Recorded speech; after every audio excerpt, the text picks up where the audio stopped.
dari Syria. Saya kira salah seorang mufasir terbesar yang pernah dilahirkan, mufasir modern terbesar yang dilahirkan yang lahir di Syria saat ini.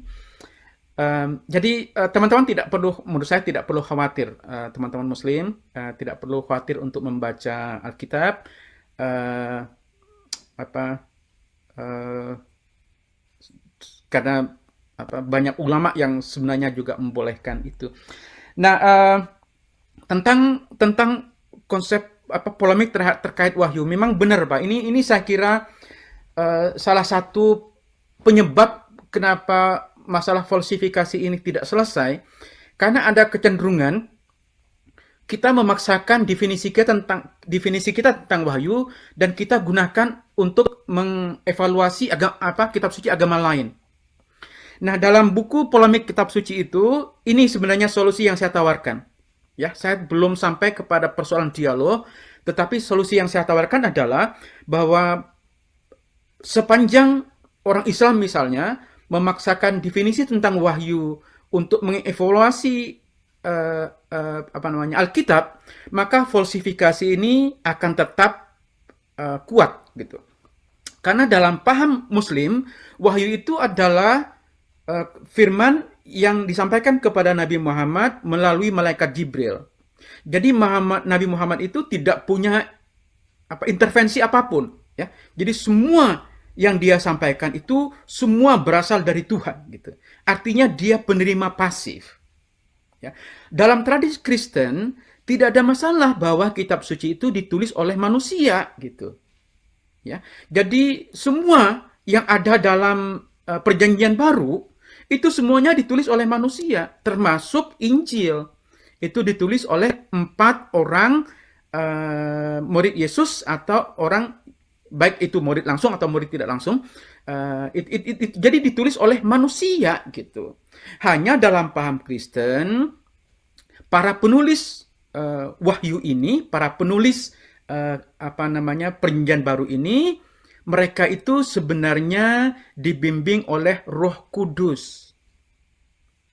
Ya. Karena itu statusnya adalah kitab suci. Jadi inspired word, ya. Jadi kata-kata yang mendapatkan inspirasi dari Tuhan walaupun ditulis oleh tangan manusia. Ini kan berbeda. Jadi konsep wahyu dalam Islam dan Kristen itu memang berbeda gitu. Orang Kristen akan sulit memahami konsep wahyu dalam Islam karena gimana mungkin gitu wahyu itu didiktikan.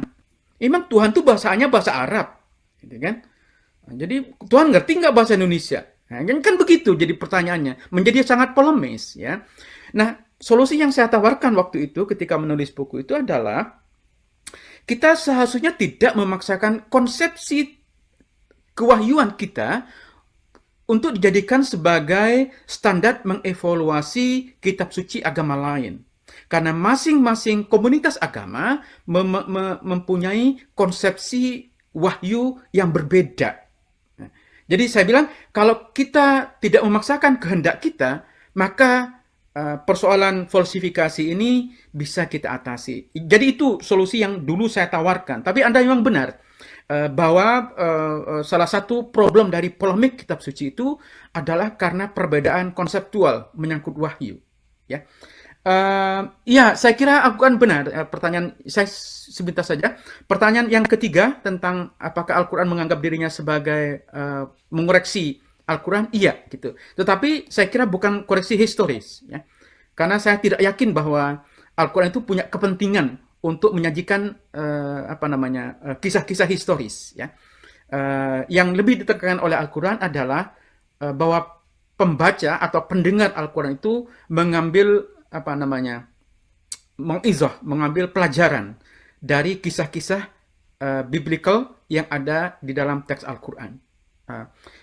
Dan kalau Anda membaca narasi-narasi Al-Quran, itu banyak sekali ketika menyebutkan satu kisah, kemudian Al-Quran menyebutkan afala tatadzakarun atau la ayatin liulil albab misalnya sebagai tanda bagi orang-orang yang berakal, bagi orang-orang yang mau mengambil pelajaran. Dan karena itu saya kira memang menjadi poin Al-Quran, yaitu bagaimana pendengarnya atau pembacanya itu mengambil pelajaran dari kisah-kisahnya, bukan bukan sebagai koreksi historis. Tapi Anda benar bahwa Al-Quran bermaksud untuk mengoreksi bagian-bagian yang dianggapnya sudah menyimpang dari apa yang oleh Al-Quran dianggap sebagai konsep yang murni.